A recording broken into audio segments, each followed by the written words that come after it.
আহা, চিনলেন না বাপ? চিনা দরকার ছিল যাকে, চিনলেন না তাকে।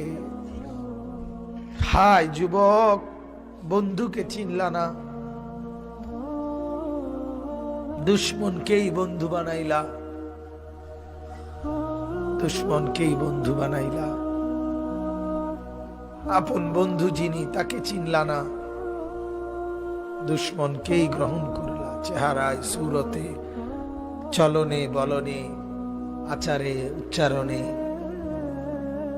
বেঈমান যেভাবে সাজায় দেয়, তুমি তাকেই গ্রহণ করলা যে তোমার বন্ধু।